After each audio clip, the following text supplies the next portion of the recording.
Our first speaker this morning, speaking to us about breast cancer updates, is Dr. Blakely Cute. She's board certified medical oncologist and hematologist who graduated magna cum laude from University of Louisville School of Medicine. She did her internal medicine residency at the University of Alabama, Birmingham, and then fellowship in hematology oncology at the James Graham Brown Cancer Center in Louisville, Kentucky. She was named Outstanding Fellow at that time and serves as Chief Medical Fellow during her final year. She practiced for 6 years at the James Graham Brown and then moved to Ochsner, where she was a specialist in breast oncology and focused really around phase 1, 2, 3, and 4 clinical trials. And I think she really distinguished herself. We were fortunate to have Dr. Cute come back to Louisville and join us, and has serving as a focused expert in breast oncology, and her expertise really transcends that, and she does help with a number of different areas, but as you'll see, her expertise in breast cancer is quite excellent. We're fortunate to have her speak today on the updates in breast oncology. And Dr. Cute, thank you. Good morning. As Dr. Flynn said, I'm Blakely Cute, medical oncologist and hematologist at Norton Cancer Institute, specializing in breast cancer. And I'm going to do just a touch on a few updates that have happened in breast cancer world in 2023. There's been many, but I'm just going to touch on a few. First, I'm going to touch on 3 breast cancer new FDA approvals. 1 is a new drug, and then 2 are new indications. The first drug is elacestrant, which is an oral selective estrogen receptor degrader. It was approved on January 27th, 2023 for metastatic or locally advanced estrogen receptor positive, HER2 negative, ESR1 mutation positive breast cancer patients. These patients had to have progressed on greater or equal to 1 line of endocrine therapy with a CDK4/6 inhibitor and less than or equal to 1 line of chemotherapy in the metastatic setting. The data is based on the Emerald clinical trial, which was a phase 3 randomized clinical trial where patients were randomized 1-to-1 to either elacestrant or physician's choice of either Faslodex or an aromatase inhibitor. The data showed a 6-month, or the approval was based on progression-free survival favoring ESR1 mutation patients. There was benefit in all patients, but again, the approval at the current time is in the ESR1 mutation positive patients. The drug was well tolerated, similar to our other aromatase inhibitor endocrine therapy medications, with slightly more nausea occurring in about 2.5% of the patients. A clinically helpful note is that we did find the progression-free survival advantage was positively associated with the length or duration of patients' time on a CDK4/6 inhibitor. In the study, they went up to patients who had prior 18 months of a CDK4/6 inhibitor, showed prolonged improvement with elacestrant. We had a little bit of a hiccup when we first got this medication. It seems to be improving. There was only 1 pharmacy distributing the drug. So I think there was a quick abundance of people using the drug, but that seems to have improved at this time. So as with most tumors in breast cancer, we are trying to move towards a biomarker-driven treatment algorithm, which you see here. After progression on a CDK4/6 inhibitor and endocrine therapy, it's recommended that we send peripheral blood next-gen sequencing over archival tissue next-gen sequencing. This is because the ESR1 mutation is felt to be dynamic in developing in patients throughout treatment time on endocrine therapy. This is a practice change, This is a practice change for us because we used to simply send next-gen sequencing to see if we had a PIK3CA mutation. And now it's recommended that typically with each progression, we can send next-gen sequencing and see if someone has developed an ESR1 mutation. Underneath that red circle, you'll see treatment options. Again, our targeted options at this time are PIK3CA targeted and our ESR1 mutation targeted. Moving on to other FDA-approved indications. Both of these drugs are old drugs, but with new indications. or I guess old is relative. Sacituzumab govitecan, which is a TROP2-directed antibody with a topoisomerase inhibitor conjugate that was approved on February 3rd, 2023 for an indication for metastatic or locally advanced hormone receptor positive, HER2 negative breast cancer that had progressed on endocrine therapy, CDK4/6 inhibitor, and at least one line of chemotherapy in the metastatic setting. The data was approved based on the TROPiCS-02 clinical trial, which showed median progression-free survival of 5.5 months versus 4 months, favoring sacituzumab. The median overall survival also showed a 3.2-month benefit.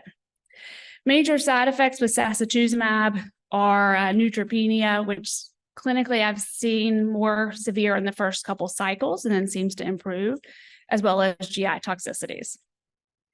The third drug is abemaciclib. Abemaciclib is a CDK4/6 inhibitor, which we have been using in the metastatic setting. But on March 3rd, 2023, it was approved in the adjuvant setting for hormone receptor positive, HER2 negative breast cancer felt to be high risk of recurrence. High risk was defined as greater than or equal to 4 positive axillary lymph nodes or 1 to 3 positive axillary lymph nodes with either grade 3 or T3 tumor. Initially, there was a Ki-67 requirement. However, that has been dropped. And again, this expands on the metastatic indication. This data is approved based on the monarchE clinical trial, which showed about a 6.5% invasive disease-free survival benefit at 4 years. Just this past weekend at ESMO, additional prolonged data was presented, and there's about a 7.6% 5-year invasive disease-free survival. So we're continuing to see separation of the curves. So data is consistent with a carryover effect. So they take 2 years of abemaciclib, and we're seeing continued improvement with time. I'm going to move on and present 3 topics from ASCO 2023 that are of interest.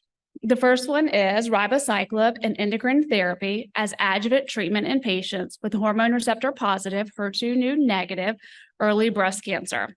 This is early results from the NATALEE clinical trial. This is looking at a different drug, similar indication as the abemaciclib we were just discussing. However, there are a few key differences. In this clinical trial, again, it was hormone receptor positive, HER2 negative patients. They could have had endocrine therapy for up to 12 months to be included in the clinical trial. And as well, they also had to be felt to be high risk of recurrence. High risk of recurrence in this clinical trial included all lymph node positive patients with the exception of microscopic lymph nodes. And it did include a lymph node negative population, which was not included in the MONARCH trial. If the patient was lymph node negative, they had to be either T3 or T4, or T2 with grade 3, or grade 2 with a Ki-67 greater than or equal to 20%, or, and this is new to this clinical trial too, they could have a high genomic risk test, such as an oncotype or a mammoprint. Patients were randomized to either ribociclib 400 milligrams for 3 years plus endocrine therapy or endocrine therapy alone. Endocrine therapy included gonadotropin release hormone agonist, a GnRH agonist, and endocrine therapy. The patients had to have completed chemotherapy and radiation if indicated prior to starting ribociclib. Ribociclib dose in the metastatic setting is 600 milligrams.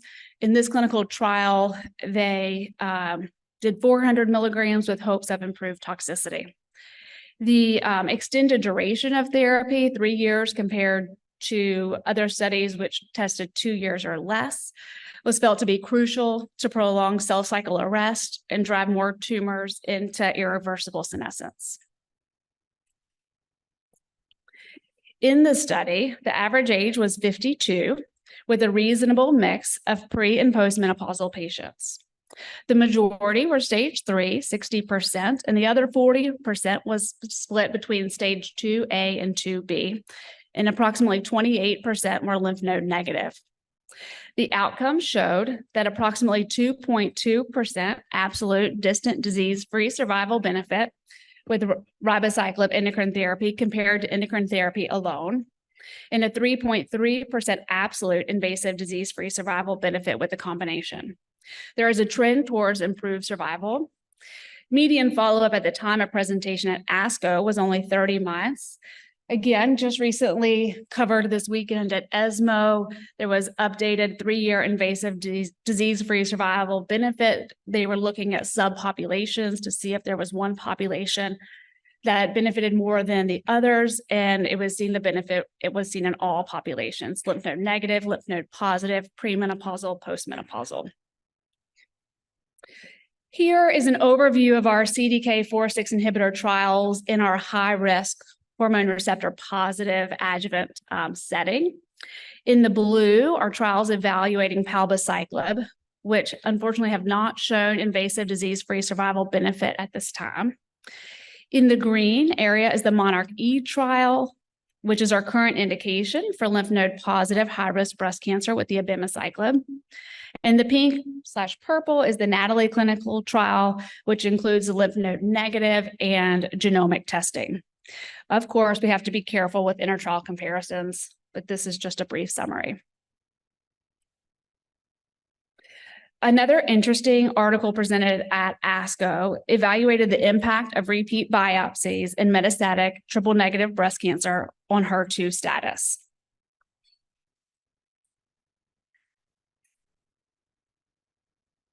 Triple-negative breast cancer, unfortunately, has very limited treatment options. We don't have very good targets for it. Trastuzumab deruxtecan was improved in HER2 low, which is IHC 1+ and 2+, and has shown improved progression-free survival in that population. That includes patients who are estrogen and progesterone receptor negative. T-DXd is not approved for IHC 0 HER2 patients. Approximately 30 to 50% of triple-negative breast cancer patients are HER2 low. And so the question is what is the added value of repeat biopsies? The objectives were to evaluate the number of biopsies and probability of HER2 low results, and to study the dynamic of HER2 status throughout the disease course of triple-negative breast cancer patients. Tissue was looked at from diagnosis, early metastatic disease, and then later metastatic disease. So in summary, we see that the probability of obtaining a HER2 low result increased with the number of biopsies, with reaching 100% at 5 biopsies or more. HER2 status changed for half of the patients throughout the disease course. And so it's important to do these biopsies, as repeat biopsies can identify HER2 low results in patients previously felt not candidates for T-DXd. So we asked, do we even need to do the biopsies if T-DXd is effective, or ultimately everyone ends up being HER2 low? And unfortunately, at this time, we do, simply because of the FDA approval is only for HER2 low IHCs 1 and 2+. And lastly, I'm going to cover a supportive care clinical trial looking at diclofenac in our capecitabine patients. So this is a randomized double-blind placebo-controlled study of topical diclofenac and prevention of hand-foot syndrome in patients receiving capecitabine. So we use a good bit of capecitabine in the adjuvant setting for triple-negative breast cancer for residual disease, as well as in the metastatic setting. So we know that capecitabine induces hand-foot syndrome in approximately 18% of patients. And we know that the COX-2 inhibitor has been the only effective intervention besides dose reductions, but it has its own concerns, including renal and GI toxicities. In this clinical trial, they did 1-to-1 randomization for placebo or diclofenac 1% gel twice a day to the palms and the soles for 12 weeks. And breast and colon cancer were included. In conclusion, we can see that dose reductions were less frequent in the diclofenac arm compared to the placebo arm. I included this because it's a relatively easy supportive care measure for our patients to implement right away. And with somewhat low cost over the counter. And that's it for today. Again, with things we're seeing at ESMO, multiple new antibody drug conjugates, we've got a lot coming forward in breast cancer. So we're at an exciting time. So I'll go back to Dr. Flynn.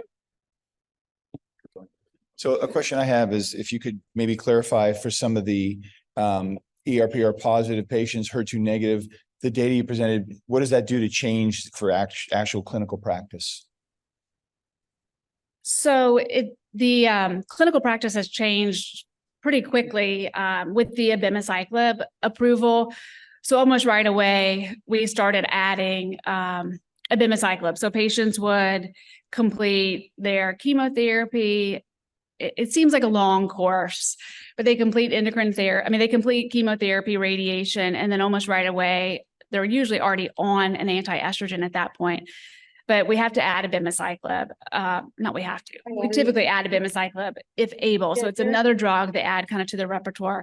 Clinically, we do have to follow these patients more closely. We're seeing them initially, checking labs, and sometimes seeing them every 2 weeks for the first 2 months, and then monthly for a couple more months. We do know that there is increased toxicity, GI toxicity in particular, for the first 2 months with abemaciclib.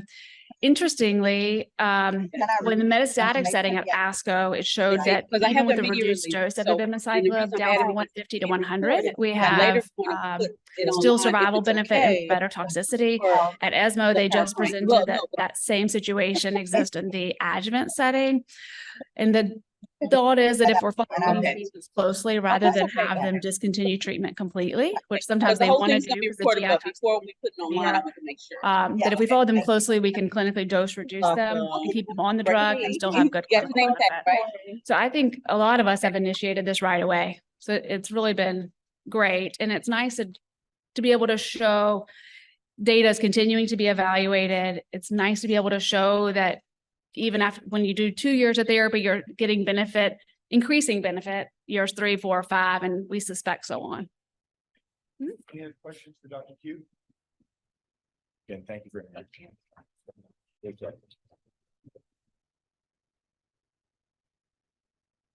All right, our next speaker is Dr. Carl Christie. Dr. Christie is board certified GYN oncologist who specializes in treating cancers of the female reproductive system. Graduated from Cornell University Medical College in 2005. He was chief resident and then went on to his GYN oncology fellowship at Fox Chase in Philadelphia, where he specialized in ovarian cancer research. He also did a fellowship in GYN oncology at the MD Anderson Cancer Center in New Jersey. Dr. Christie has special interest in research and has served in several key research roles nationally, and has served as a chair and lead investigator, CRI Oncology Research, GYN Oncology Committee. Most recently, he served as the Associate Medical Director in Internal Medicine Residency Program at Mercy Health System in Illinois. Dr. Christie joins us, and we're really thrilled that he's here to take on an important area of cancer care in the community, and he will speak today on updates in GYN oncology. Dr. Carl Christie. Okay, good morning. How's everyone doing? So we're going to be going over a topic that over time became near and dear to my heart, which is fertility sparing in gynecologic oncology.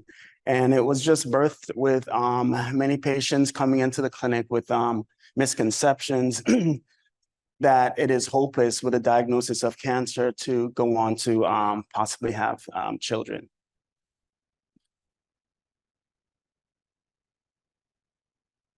And I have nothing to disclose. So the objectives, do you have any primary care providers in the room, OBGYNs? Okay, well, those are the individuals that I had in mind when I put together this presentation, and that is because as a gynecologic oncologist, patients come to you, but in this way, I'm going to be sending patients back to the primary care provider and the OBGYN because, you know, the plan is for the patient to become pregnant. And so it's kind of to raise the awareness that it is potentially possible to have a child even with a diagnosis of cancer, and also give an opportunity for those doctors to have a discussion with the patient before they come to the GYN oncologist as to what the possibilities are, and so that they have some assurance before they're coming in. It also goal is to have them order some preliminary workup that would expedite their care in our office. So what I put together is some case presentation. This one is on cervical cancer. We have ovarian cancer, and the last one is going to be endometrial. So this patient is a 29-year-old. She doesn't have any children, never been pregnant. And what she had sent to us was with an abnormal pap smear. She has a medical history of pulmonary embolism. And with that abnormal pap smear, it's an adenocarcinoma in situ, which if you think about different levels of a lesion, it is just right before cancer. In situ is Latin for just before or at the door. The next step in the management, pap smear is just a general swab of the cervix. The next step is with a magnifying glass, look at the cervix and then perform a biopsy of an area that looks suspicious so that you can try to find out if there's any deeper concerns there. And so onto this slide, you see that she had that visualization biopsy, and it shows that she had still yet focal adenocarcinoma in situ. Next step, small biopsy, then you go in and you get a deeper biopsy, and that's what we have as our cone. And onto the cone biopsy, she had cancer.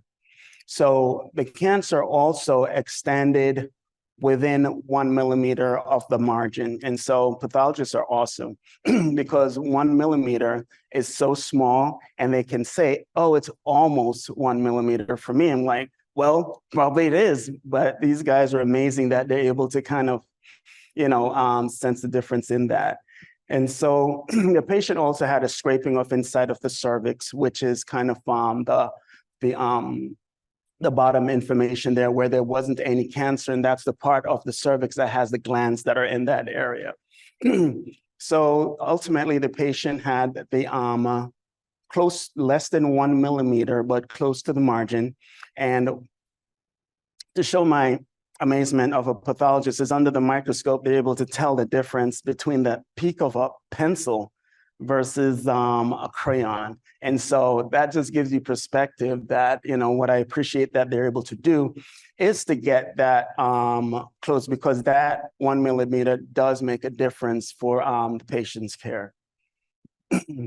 So this was information that she had done prior, where she had a CT scan of the abdomen and pelvis. And this is part of the workup for those patients with that type of disease process. And there was just some mild enlargement in some of the mesenteric nodes.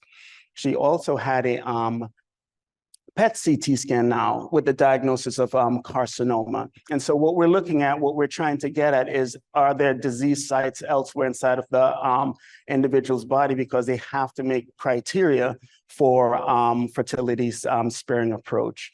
What helps as well is the MRI, high definition visualization of the cervix, so that we can see if there's any characteristics within the cervical body that would be suspicious for that diagnosis of cancer.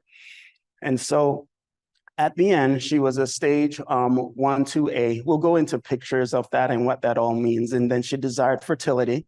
And also, those lymph nodes that were present before, they weren't as concerning, because we suspected that she had lupus, which could have been giving her that mild lymphadenopathy as well.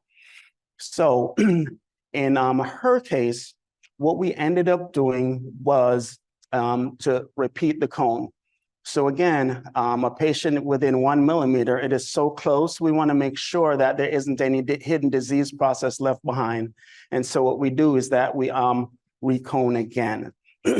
So the patient, when we discussed these options, we went with having a reconing done, and you look at the bottom one there.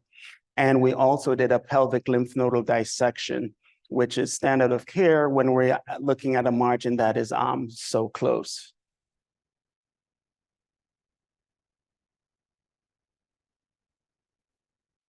All right, so now let's look at the guidelines, like, whoa, right?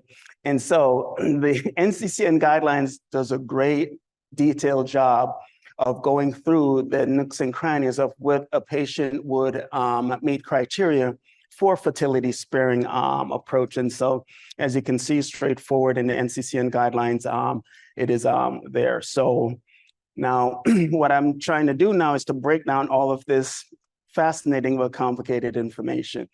And so let's start off with a stage 1A1. So 1A1 patient is that the cervix, the lesion inside of the cervix is less than 3 millimeters. So what we're going to go through is like the different scenarios that even if a patient's disease is progressing, they still qualify fertility sparing. So this is the easiest scenario where it is less than 3 millimeters.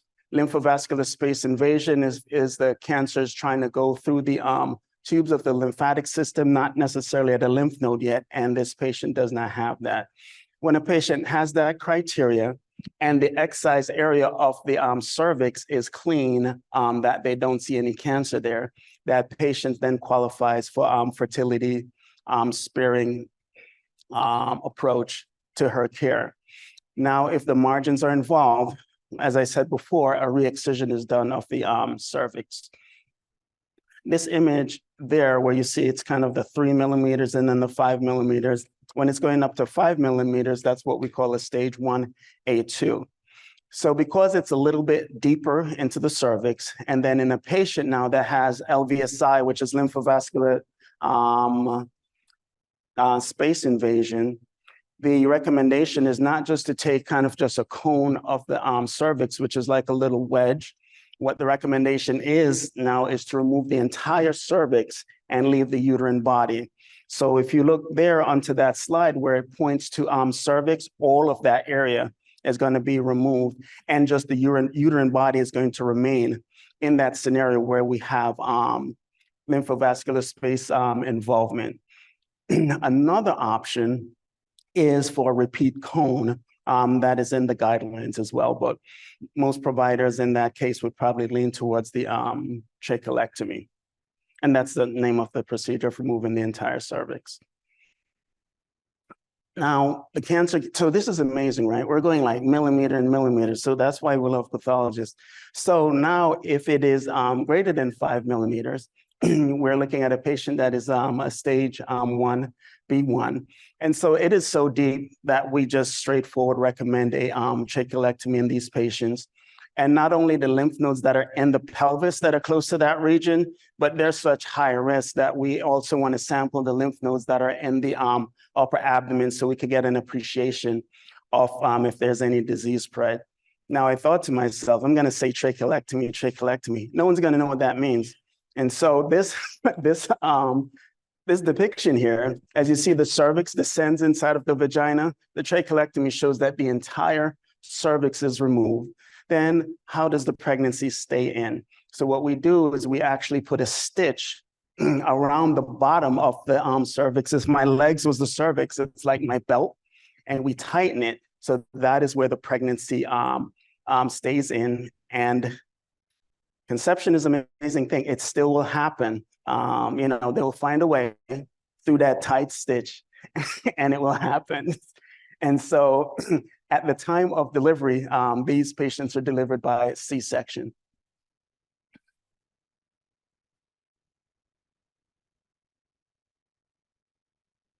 And so again, what I broke down is all of that detailed information and the guidelines in those slides that we just went through. So our next case is with ovarian cancer. So this is a patient that starts off with a pelvic mass, and I had to pick my interesting case because she was pregnant at the time. So she's a 32-year-old, first pregnancy, and she is 18 weeks gestation. She was referred to us because there was an ultrasound done, routine ultrasound in pregnancy, and she had an elevation in her CA-125. For her, the mass was 12 centimeters in size. It looked pretty good, meaning that we become more suspicious if we see nodules inside of the ovary or if there's blood supply going through these nodules. That's concerning. So she didn't have any of those features, or if you have like these floating bodies inside of the ovary. So the ovary looked pretty good, but as life would have it, when we spoke about treatment options for her, we spoke about removing the mass right away, waiting until after delivery, and reevaluate which, or removing it with a big incision versus laparoscopy, which is through a small incision. So she went for having it removed laparoscopically, and we removed it at 20 weeks gestation. We wait until deeper into the second trimester to do any procedures because the pregnancy is more robust at that time and has less chance of being irritated. Irritation to the uterus will stimulate the uterus to start contracting. So her final pathology report was that she had a high-grade serous carcinoma of the ovary. Then we did an MRI of the pelvis because it's safe to do an MRI in pregnancy to see if we could see any lymph nodes in the abdomen or the pelvis, and those lymph nodes were not suspicious. And then the option was whether we treat with chemotherapy while she's pregnant or we treat with chemotherapy after she's pregnant. And so after discussing with the patient risk benefits and alternatives, she was very concerned. And so we gave 3 cycles of chemotherapy while the patient is pregnant. I had to pick an interesting one. You know, this case was interesting for me too, because my maternal fetal medicine, they're amazing. The maternal fetal medicine doc that I worked with was very comfortable, had done it before. And the pregnancy was delivered by C-section.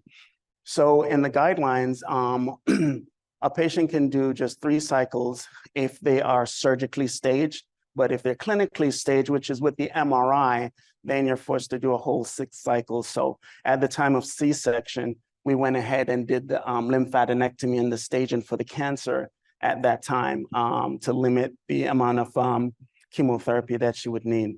The baby did find just some intrauterine growth restriction, meaning that the baby was just a little smaller than the typical weight, you know, that a baby would be at that time. So we took the lymph nodes out that were higher up, deep in the pelvis, this fatty curtain called the omentum, and we did multiple biopsies as well. So we found that this cancer was limited just to her ovary, and that makes her stage 1A and a high-grade serous carcinoma.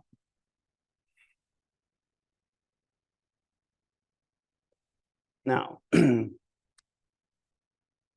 so what were her options at that time? Her options at that time, like I said, is that she could stop, you know, after she had the 3 or went to a total of 6 cycles of chemotherapy. Now let's go into the guidelines. So fertility sparing approach for a patient with ovarian carcinoma. So in the guidelines, what we have is that workup that includes the CT scan, the MRI of the pelvis to evaluate if there's any distant spread. Now, ovarian cancer, because it is more aggressive, these patients, there is limits to what you can do, but from the standpoint of we always try to preserve one ovary, just remove the ovary that is suspicious. And so that makes the patient a stage 1A. And the unilateral salpingo-oophorectomy is just to remove that ovary alone. And those patients, if they're high grade, go on to get chemotherapy as their recommendation. In some cases, you need to remove both ovaries because both ovaries are involved in carcinoma. And patients are very assertive. They will have embryos, you know, to conceive with. And I've seen that more times than often, and I've just been impressed by that. So the high grade carcinoma, that is what she had. That is the one on the bottom. Then the ones that you may not need to give chemotherapy in is the ones that are called the endometrioid carcinoma. Those are less aggressive. And then the borderline tumors of the ovary as well. And so the only one that we really get to observe is the endometrioid. And again, just because of the aggressive nature of ovarian carcinomas, we end up recommending chemotherapy for those patients that are high grade stage 1 or B.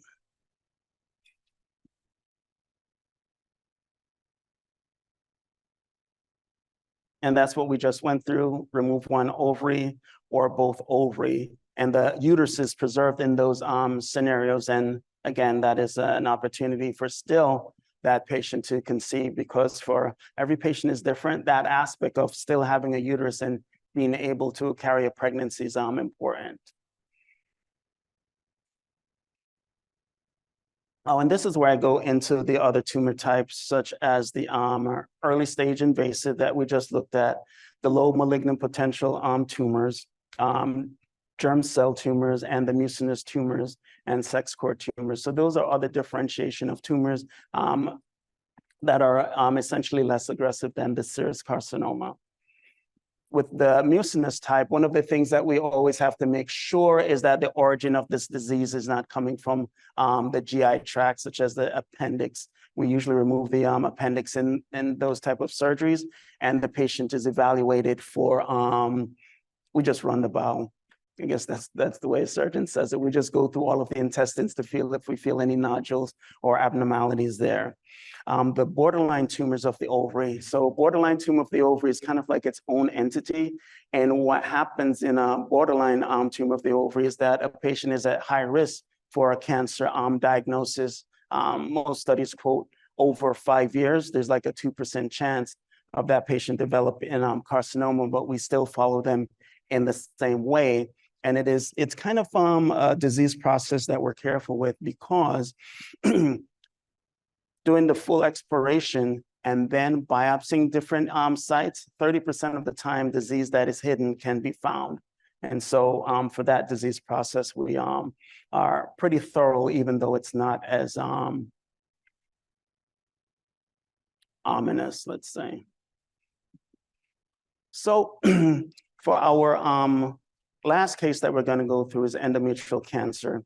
Endometrial cancer, as you know, has been a big challenge for our communities, even though it's really easy to diagnose, which is like postmenopausal bleeding, abnormal uterine bleeding.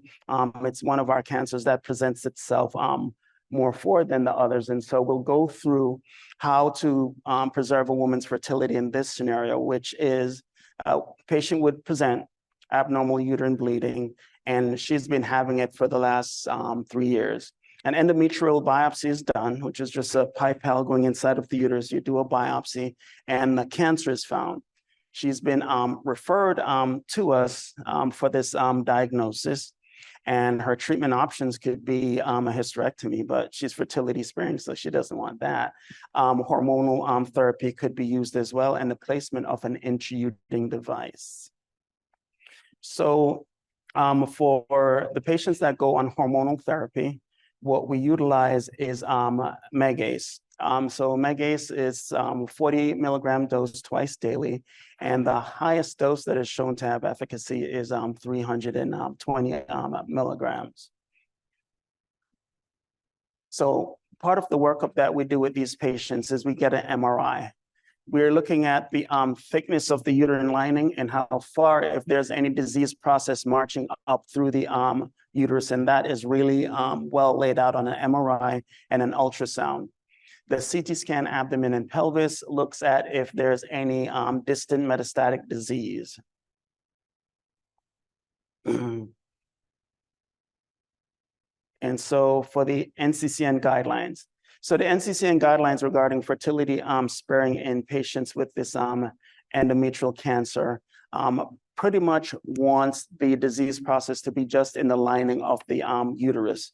If there's any migration of this disease process into the uterine lining, that would disqualify a patient from the fertility sparing approach. And so what is the criteria? So different grade, 3 different grades. It has to be grade 1. And so a grade 1 disease process is one of our more well-differentiated carcinomas, which is not onto the aggressive side. Then it has to be sampled with a dilatation curettage, which is a sampling of the entire uterine cavity that you remove that tissue. So we want adequate amount of tissue to be evaluated by the pathologist. And like I said, the MRI and the transvaginal ultrasound are best for assessing that uterine lining.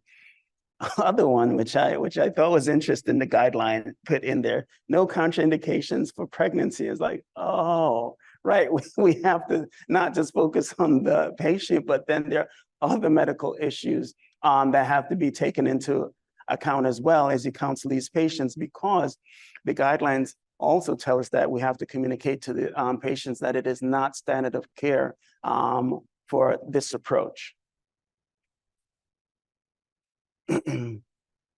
So, yes, as we just said.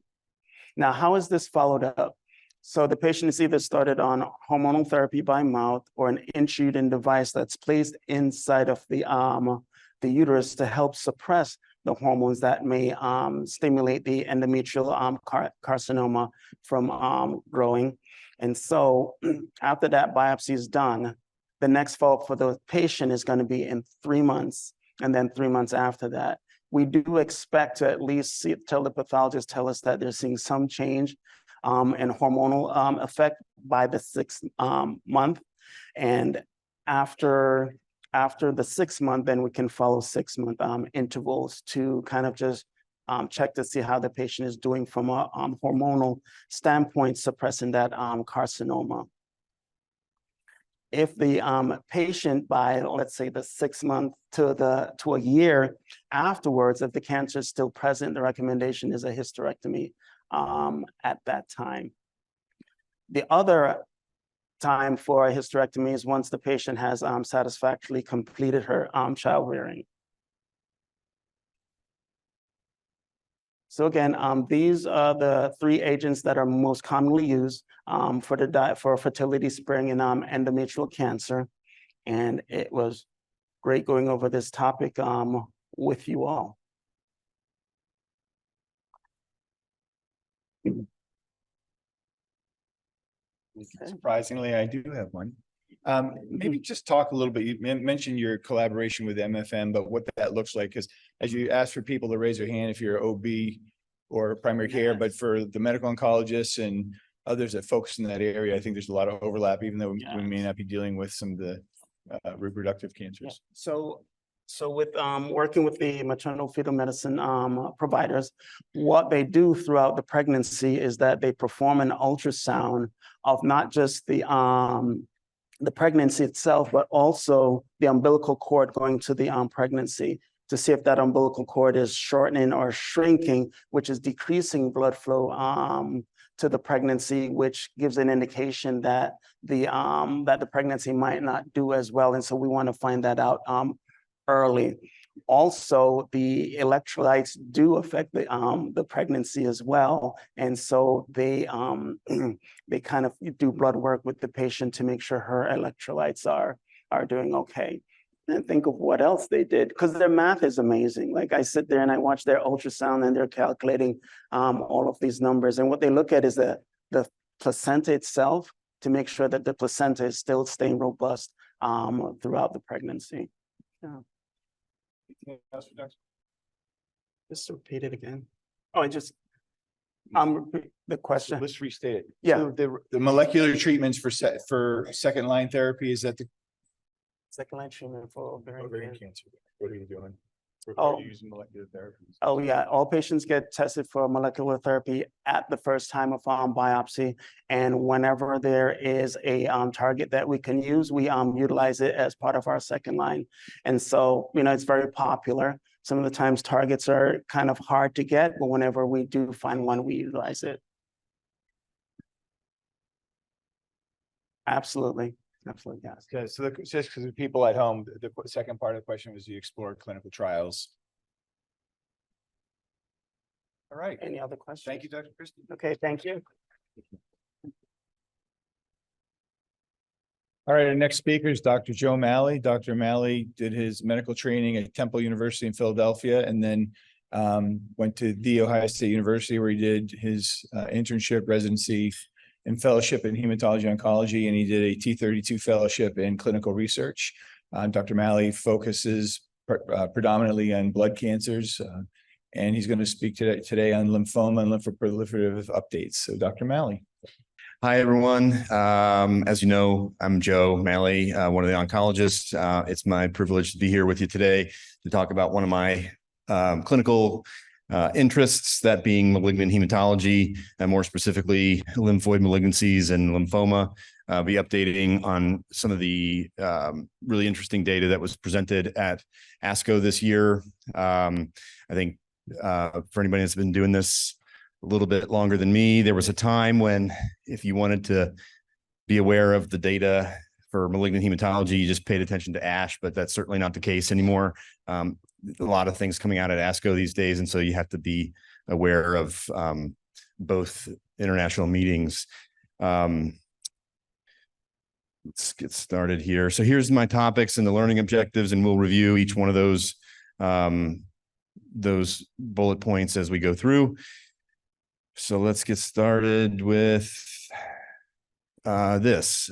So classical Hodgkin's lymphoma, been around for centuries, but for the last few decades, really way before I can remember starting my training, the standard of care, at least in the US for adults with this disease, has been pretty much constant, a cocktail of chemotherapy drugs known as ABVD. There's about 8,000 cases a year. And one of the problems with that cocktail is that it's been so successful at providing durable benefits to patients with this disease, with the 5-year overall survival being at least over 80%. And so with all the novel therapeutics that have been coming on in the last decade, 15 years, 20 years, it's really hard to kind of break into that frontline setting because the bar is so high. So it was welcome news a few years ago, when the FDA approved a combination of a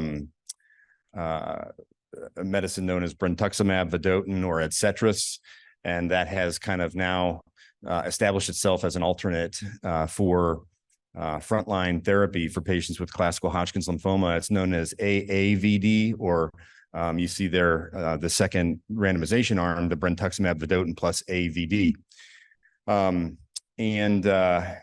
That was certainly welcome news because it gives us an alternate.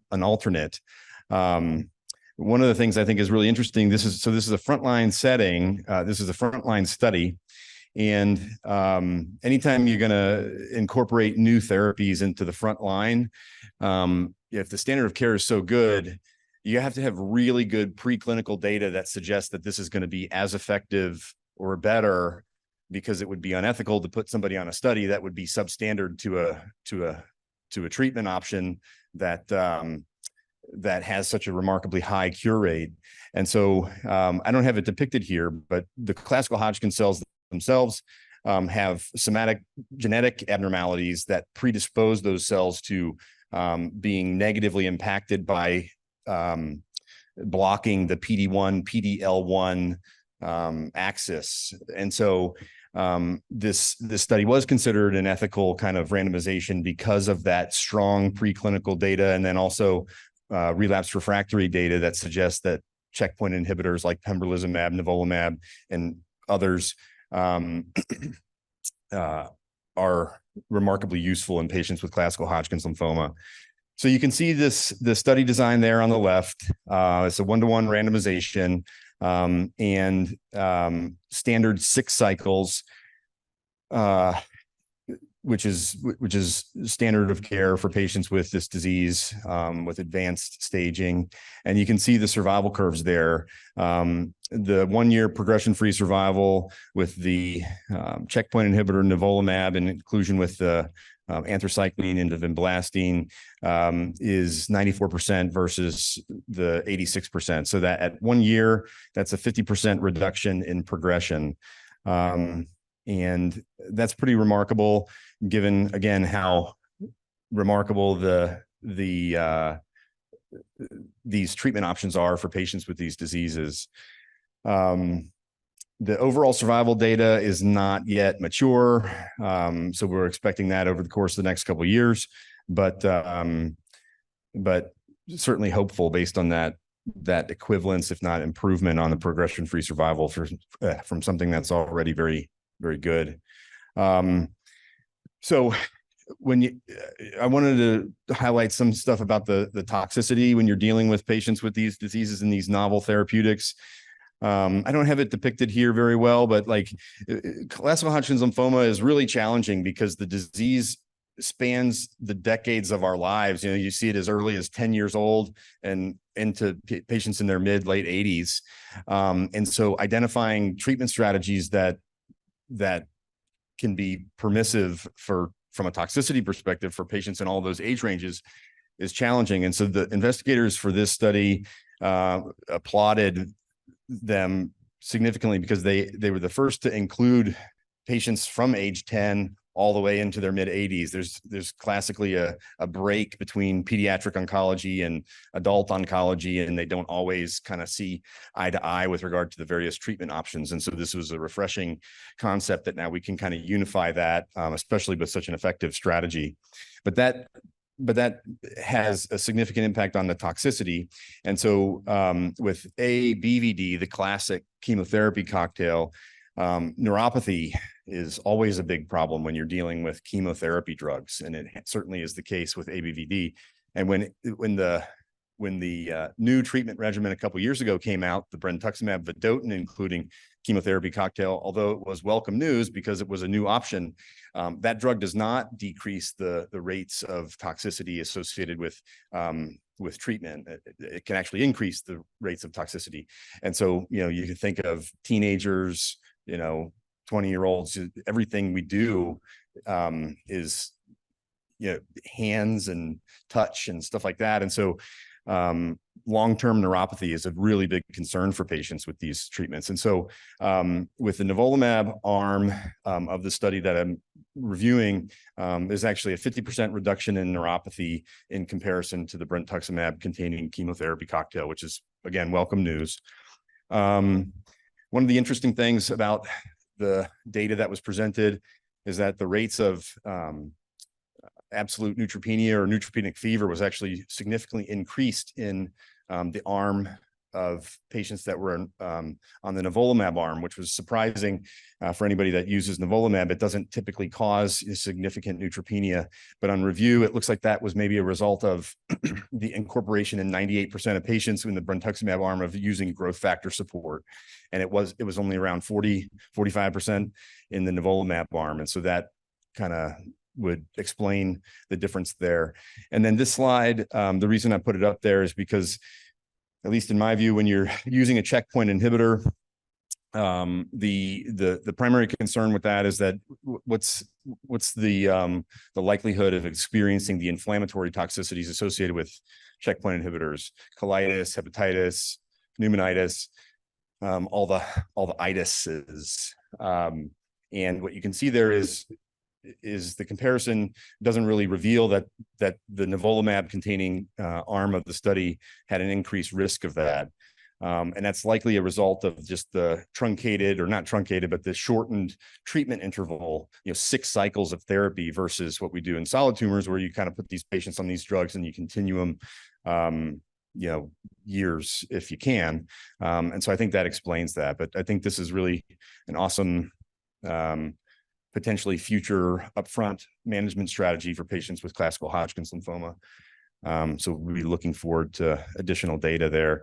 The next disease that I wanted to review with data that was presented at ASCO this year is this disease known as primary mediastinal B-cell lymphoma.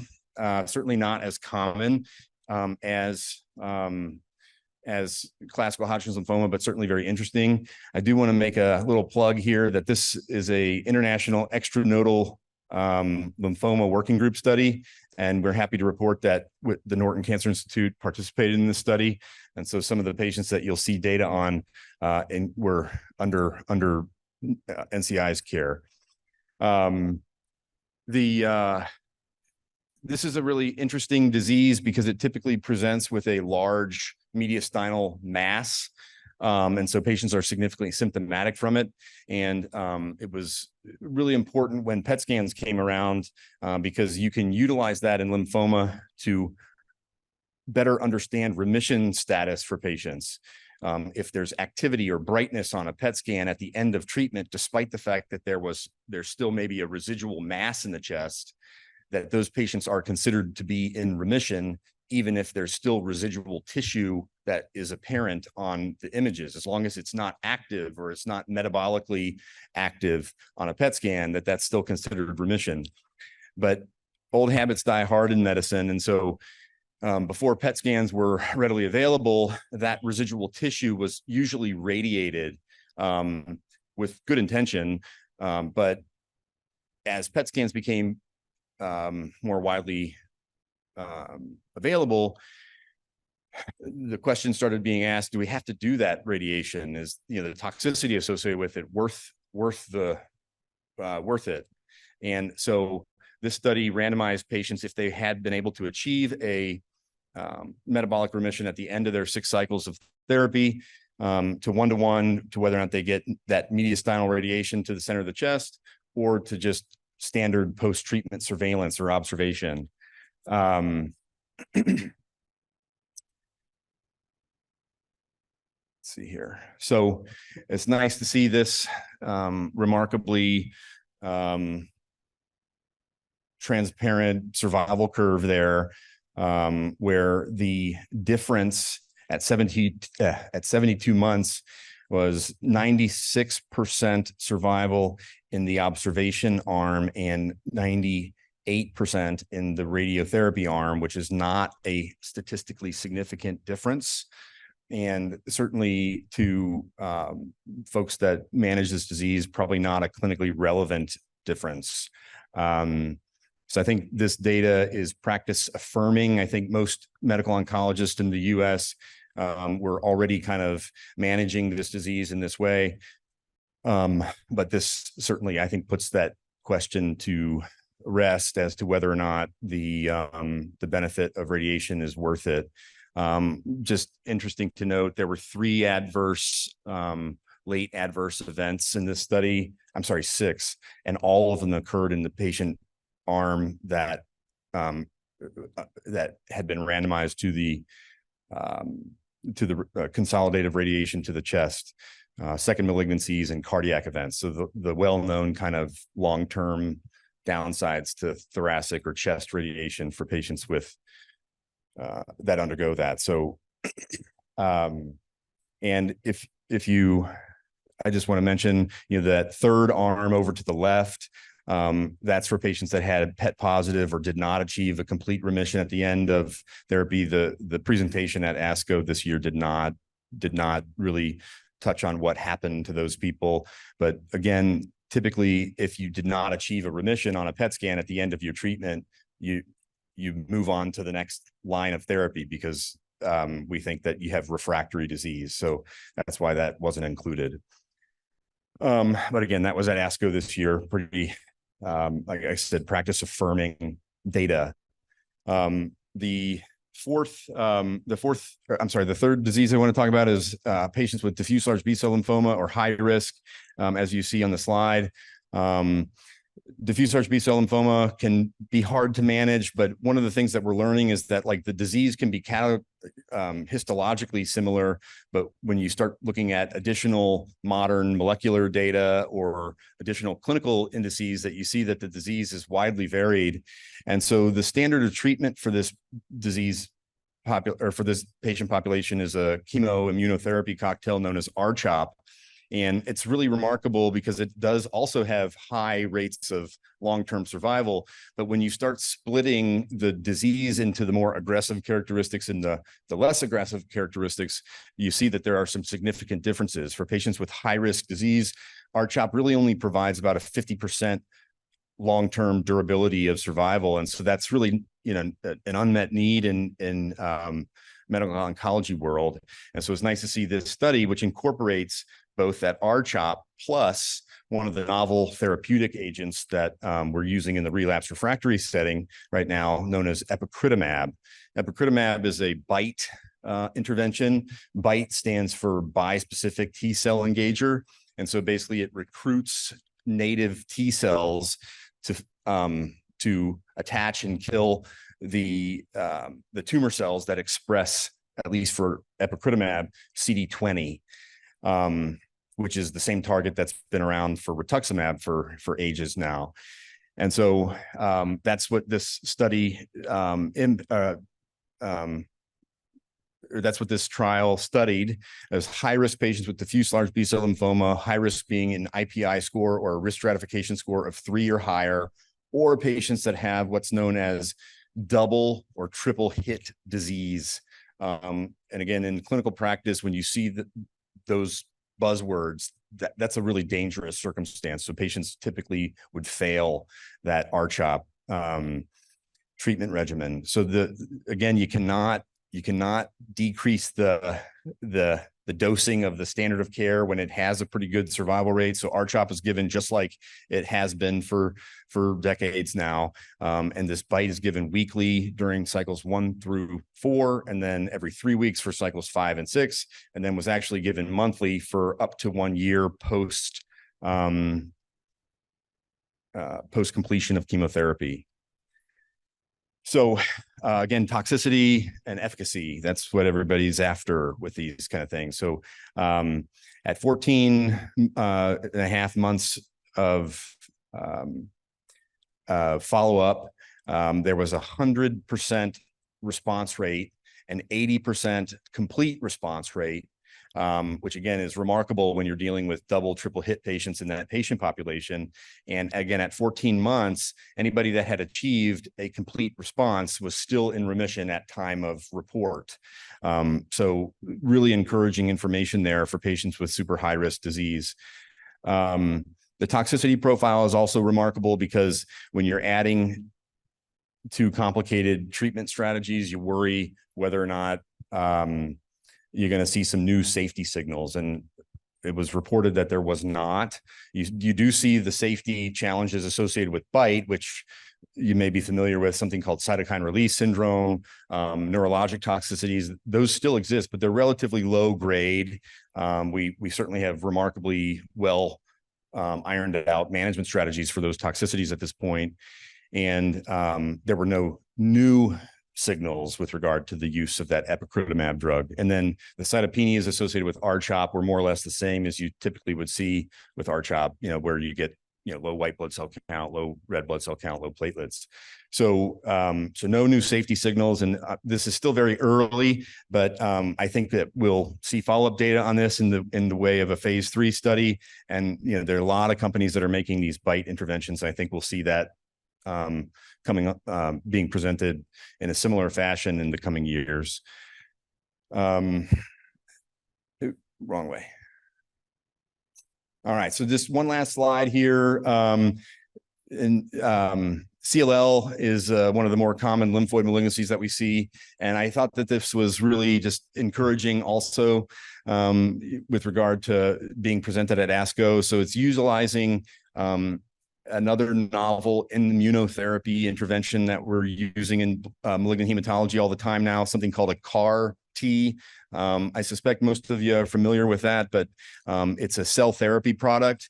And this study utilized this drug or this intervention in the double refractory setting. So in CLL, we typically manage that disease with an oral therapeutic drug known as a BTK inhibitor or a different class of oral anti-neoplastic agent known as a BCL2 inhibitor, drug called venetoclax or navitoclax. Those are a couple examples of that. And so these are patients that were double refractory to both of those standard options. And you can see on the left side of that figure, this CAR-T product, which targets CD19 on the surface of the cell, has a remarkably favorable response rate, again, even in the double refractory setting. And then what's really encouraging, I think, is that they're reporting data on the right side of that graph, something called MRD or minimal residual disease. So all the patients that exist in those bars did not have minimal residual disease at time of assessment. And so minimal residual disease is a really big deal in malignant hematology because you cannot achieve a curative result if you can't eliminate every every bit of the cancer. And so if you have what's known as MRD negativity, then that is the first step to a presumed curative outcome for those patients. And so just reporting it and just measuring it and seeing that it's possible to achieve that MRD negativity status is really an encouraging piece of information. So I think that is it. I'm probably over time a little bit, and I'm sorry about that. Here are my citations. And then I just want to say thank you to the NCI research team. These are all the studies that we have active for patients with malignant hematologic diseases, and hopefully will be included in future studies to be presented. Thanks.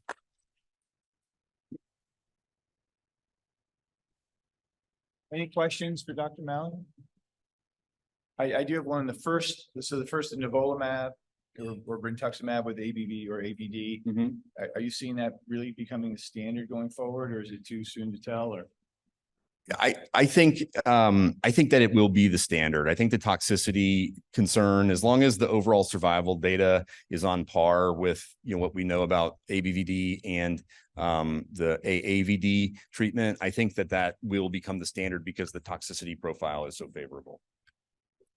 I do want to just something I think is important to note that for Dr. Malley, for Dr. Stevens, our research team, our nurses, our APPs, and our colleagues in pharma at IWCLL this year was presented for elderly patients treated with molecular therapies. For some of us have been involved with that research from the very beginning, and now for the first time in history, the outcomes of elderly treated with targeted therapies approximates a age-matched control. So we've actually seen CLL, which is an incurable disease, now survival approach regular population that doesn't have CLL. And that's a huge thing when you think of the effort that put in. So I know Joe's been working on this, and Don and others. So I think that's a really important milestone for all of us who have been in this space. So congratulations and thanks for being here today.